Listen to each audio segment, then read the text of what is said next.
Hi! అందరూ ఎలా ఉన్నారు? ఇప్పుడు నేను చూపించబోయే రెసిపీ వచ్చేసి చికెన్ ఫ్రైడ్ రైస్. చాలా సింపుల్‌గా అయిపోతుంది. ఇది లంచ్ బాక్స్‌లోకైనా లేకపోతే మనం బయటికెళ్ళేటప్పుడు ఎక్కడికన్నా క్యారీ చేయడం కన్నా చాలా పర్ఫెక్ట్‌గా ఉంటుంది.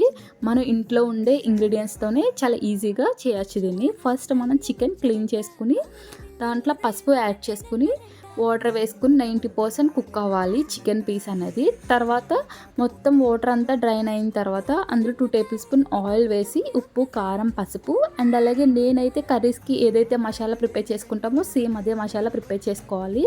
అలాగే నేను అందులోనే అల్లం, వెల్లుల్లి కూడా వేసి మొత్తం అంతా కూడా మిక్సీ చేశాను. అది 2 టేబుల్ స్పూన్ వేసి బాగా మిక్స్ చేసుకొని ఫ్రై చేసుకొని పక్కన పెట్టుకోవాలి. తర్వాత ఇంకొక పాన్ తీసుకొని 2 టేబుల్ స్పూన్ ఆయిల్ వేసుకొని ఆనియన్స్ వేసి దోరగా ఫ్రై అయిన తర్వాత గ్రీన్ చిల్లీ అండ్ క్యారెట్ వేసి తర్వాత 2 టేబుల్ స్పూన్ సేమ్ మసాలా వేసి ఒకసారి బాగా మిక్స్ చేసుకోవాలి మూత పెట్టుకొని.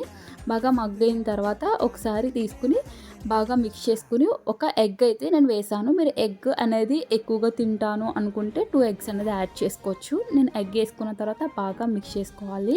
నెక్స్ట్ దాంట్లో పసుపు, కారం అండ్ అలాగే ఉప్పు కూడా వేసుకుని ఒకసారి మిక్స్ చేసుకోవాలి. మనం ముందుగా ఏదైతే ఫ్రై చేసి పెట్టుకున్నామో పీసెస్ చికెన్ అది కూడా యాడ్ చేసుకుని అంతా కూడా బాగా మిక్స్ చేసుకుని ఇప్పుడు మనం టేస్ట్ అనేది అడ్జస్ట్ చేసుకున్న తర్వాత అందులోకి రైస్ అనేది యాడ్ చేసుకోవాలి.